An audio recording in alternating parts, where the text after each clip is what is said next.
I'm proud. I'm very happy about, the way our programming works, because our festival also falls not exactly in the middle of the year, just before the year, and it's followed by several Indian film festivals in Europe, and in US and Canada.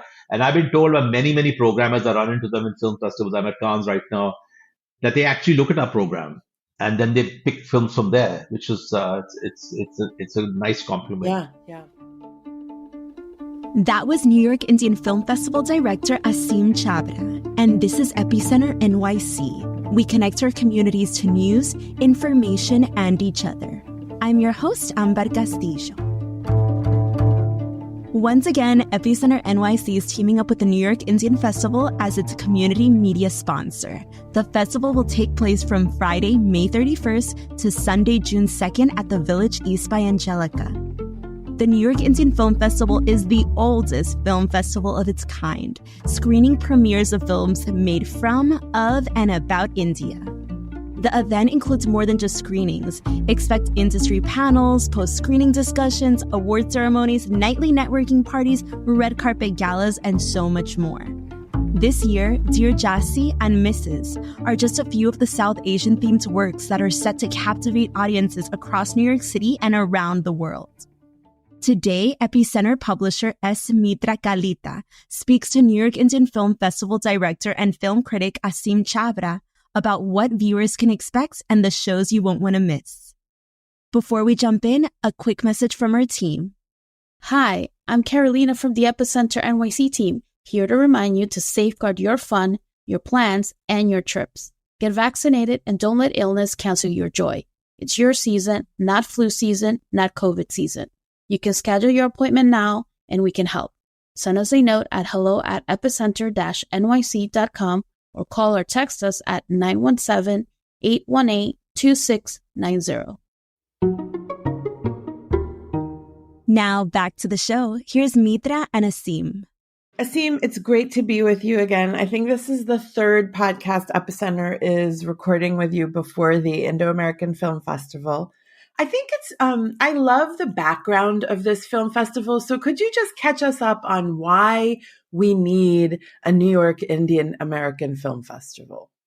Well, the same reason we need a New York African Film Festival, a New York Greek Film Festival, New York Brazilian Film Festival. Hey, we even have a New York Sikh Film Festival. But it's important to note that the New York Indian Film Festival, the name has changed. This is our 24th year.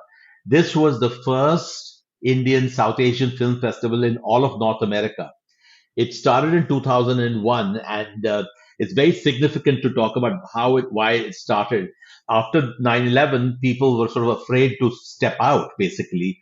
And literally speaking, in about 2 months period of time, my former boss, Arun Shivdasani, put together this festival. The mayor of the city at that point, a gentleman by the name of Rudy Giuliani, who's been indicted galore. He asked arts and other social organizations to basically arrange events so that people come out. And so the New York Indian Film Festival was a response to that. In fact, Tribeca started as a response to that, also the Tribeca Film Festival, except for that was a few months after that. It was in early 2002. So it started with that purpose, but I think soon we realized that there was great need to, share with them arts, about Indian arts, and films is a big part of the Indian arts. By the way, the organization also, Indo-American Arts Council, also does a music festival, a dance festival, also a literary festival. This is a jewel in the crown. So yeah, I mean, we're bringing quality Indian films from India and the diaspora. Aseem, were you there 24 years ago for the first one? Yes. I wasn't working for the festival, but in fact, one of the best moments I remember is Meera Nair had won the Golden Lion at the Venice Film Festival for Monsoon Wedding. And that was early September, just a few days before the 9/11 terrorist attacks. And we held our closing night film was Monsoon Wedding. So it was the New York premiere of the film. So yeah. And what an amazing kind of 24 years, because she'll be with you again this year, correct? That's true. She's been a big supporter of the festival from the beginning itself. Yeah. When we last talked, Meera Nair had Monsoon Wedding, the musical adaptation. Right. Right. playing in Brooklyn. And this year, what is she doing for you all? So there's one of the best known actresses, especially star of the independent cinema, but also mainstream Bollywood films, but most is an actress by the name of Shabana Azmi. This is Shabana Azmi's 50th year in cinema. In 1974, she acted in a film, and she was in her early 20s at that time, in a film called Ankur. So it's the 50 years of that film also. So, but we're celebrating 50 years of Shabana Azmi's career, and Mira's going to have a conversation with her. Before the conversation, we're going to show a film called Fire, which is a film made in the late 1990s by Deepa Mehta. It starred Shabana Azmi also, and then that'll be followed by the conversation between Shabana and Mira. The number of people who've specifically said they want to go for the Shabana Azmi Mira Nair conversation is quite high. So I think that's already getting some buzz. And the tickets are almost sold out for that. Once Shabana sort of came on board, who would have a conversation with her? I just happened to email Mira because Mira keeps moving between Delhi and New York and Uganda. And she, responded in less than 12 hours and said, yes, I'll definitely like to do it. That's great. So I'd like to ask you, besides Shabana Azmi, what are the must-see films of this festival? You always give us a good taste of, if you're interested in this, you might want to try this film. So tell me about this lineup. First of all, we have a few films that are focusing on the diaspora. Our opening film is a film called Dear Jassi, which is directed by Tarsem Singh, who, as people know him, he directed The Cell with J-Lo and directed the video for Losing My Religion. This is his first film set in India. It's actually in Punjabi and English. It's a story about an Indian-Canadian young woman from Vancouver who falls in love with a young man in Punjab. So it's a diaspora story. It's based on a true story, actually. I think it's a very, very powerful film. It won the Platform Award at the Toronto Film Festival. So I'm very happy we're doing that. But so that's looking at the Indian-Canadian diaspora. We have a film that's looking at the Indian-Australian diaspora called Sahela, about an LGBTQ story about a man who, after marriage, sort of comes to terms with the fact about his sexuality. He's gay. We have a film called Yellow Bus, which is set in Abu Dhabi about the Indian working class there in Abu Dhabi. And a tragedy happens. And then we have a film called Paradise, which is set in Sri Lanka. It's about an Indian couple traveling to Sri Lanka during the economic crisis in Sri Lanka last year. And that's a co-production between India and Sri Lanka. So there are a range of stories about Indians in different parts of the world. Then we have a set of films about films and filmmakers. So we have a wonderful documentary called Merchant Ivory, Ismail Merchant and James Ivory. And so it tracks their work from the early 60s when they made a bunch of films in India, Householder, Sheikh Pewala, The Guru, and then went on to the US, and then they went on to make some of the best these British dramas, Howard's End, A Room with a View, Remains of the Day, Morris, until Ismail Merchant's death in, I think, 2005, and how James Ivory sort of continues. And James Ivory is, I think, 95, or he's going to be 96 this year, and he's going to be there. So I'll have a conversation with him. So that's a Merchant Ivory film. Then we're showing a documentary about a very well-known Indian Bengali actress and a filmmaker called Aparna Sen, A Journey with Aparna Sen. We have a film about an Assamese film family. It's called The House of the Barwas. And the film looks at the house, but it also looks at various generations of the family. And then we have films in 12 or 13 languages from across India. So over the last few years, it does feel like a few films from this festival, you've sort of become the preview of what will be nominated from India in the Oscars. So I'm just wondering what you make of that, over the last few years, while they haven't won, at least this past year. I mean, that seems like quite a feat that India is, at least in the documentary category. Am I correct on that? You're right about that. Unfortunately, So the last 3 years, there have been Indian films in the documentary category nominated, although the last film was Indian Canadian production. But the two films before that, unfortunately, I couldn't program them because they'd already been shown in New York, and we only show New York premieres. But last year, we showed a film called To Kill a Tiger, which is directed by the Indian Canadian filmmaker Nisha Pahuja, was nominated. So we've had 3 years of Indian films that have been nominated for the Oscars. But many of the films that we select will end up in the national awards. I mean, I'm proud. I'm very happy about the way our programming works because our festival also falls not exactly in the middle of the year, just before the year, and it's followed by several Indian film festivals in Europe and in US and Canada. And I've been told by many programmers I run into them in film festivals. I'm at Cannes right now that they actually look at our program and then they pick films from there, which is it's a nice compliment. Yeah, yeah. I mean, what I love, obviously, I'm in New York, but I love that I'll always run into someone I know. And then I do love what I love that you guys do are these talkbacks after the film, because when you see something, and you and I have talked about this, film criticism focuses so much on like getting the proverbial asses in the seats, right? Like it's the preview or the review, and then you see a film and you're like, I actually want to talk about it now, right?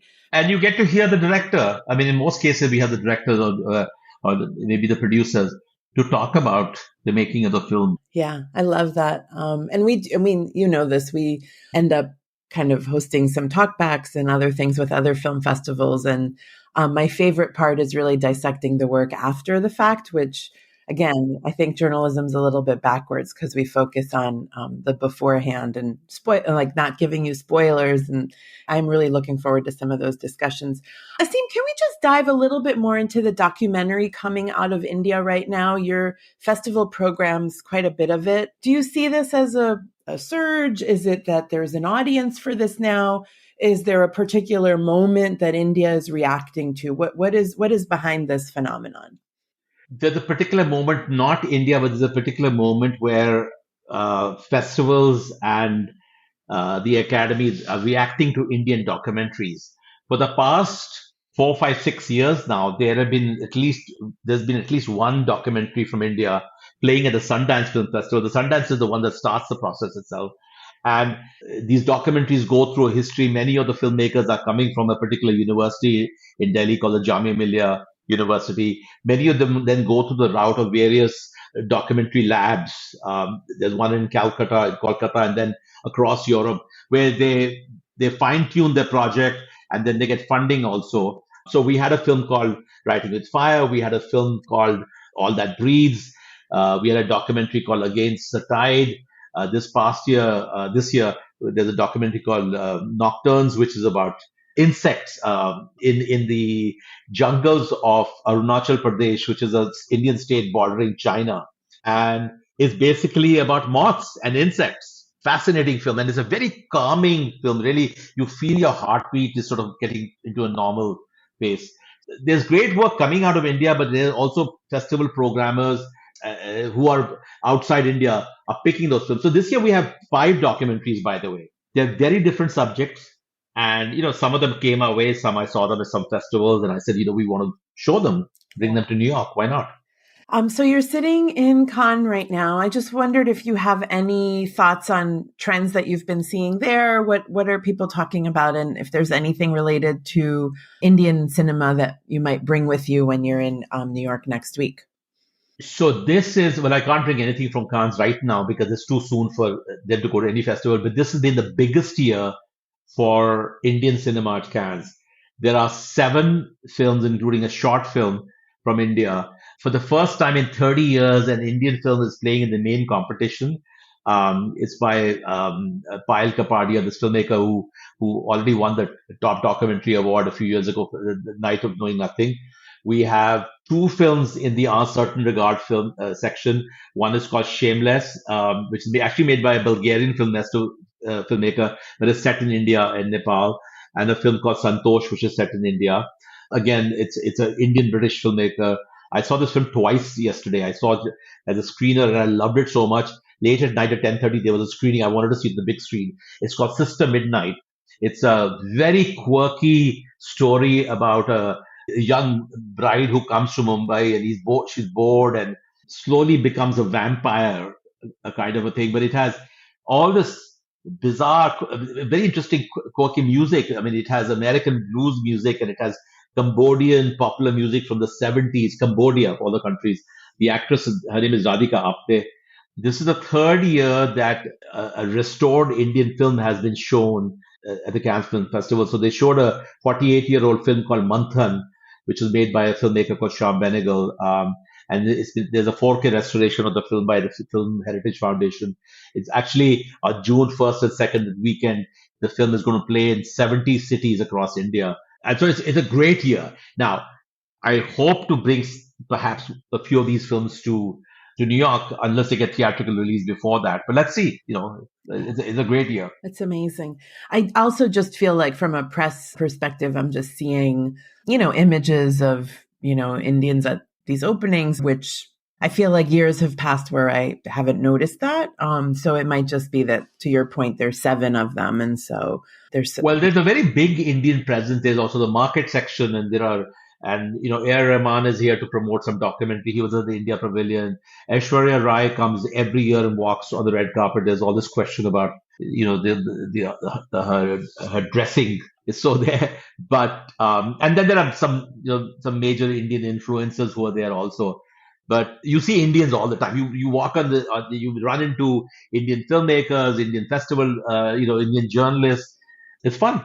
So my last question, Aseem, is what do you want New Yorkers to know about the film festival? What do you need from them? What would support you all? What could someone who's listening right now do? I think what people need to realize is we don't show Bollywood films because most Bollywood films get released theatrically at the AMC in Times Square and a few other theaters. We show strong independent films from different regions of India in different languages that I had mentioned. These are films that may not be able to see them in New York again. So there are independent artistic voices and some very, very powerful stories, some really fun stories. People should buy tickets. Our website is www.nyIFF.us, New York Indian Film Festival.us. Support the festival. More important, come and have a good time because, the festival starts on May 31st, which is a Friday. And I told you about Dear Jassi, which is the Punjabi Canadian film, that's the opening. But then all day Saturday on June 1st and all day Sunday on June 2nd, we have back-to-back films. We have, simultaneously 4 or 5 films playing. There are lots of choices, too many choices, which is good. Congratulations, Aseem. We look forward to seeing you. And I know we'll talk soon. Thank you. As a proud media sponsor of the New York Indian Film Festival, Epicenter NYC is giving away a limited number of free tickets to our members. We also have a discount code for non-members. It's all 20 New York IFF for 20% off. We've dropped the code in our show notes as well. If you have questions, send us a note at hello@epicenter-nyc.com. That's all for today. Thanks for listening and thanks for supporting us as we do our best to support our community. We couldn't do it without you. For more stories like this, make sure to subscribe to our newsletter at epicenter-nyc.com. Our intro music is All the Pretty Horses by Karavika. You can find more of their music on their website, linked to in our podcast description.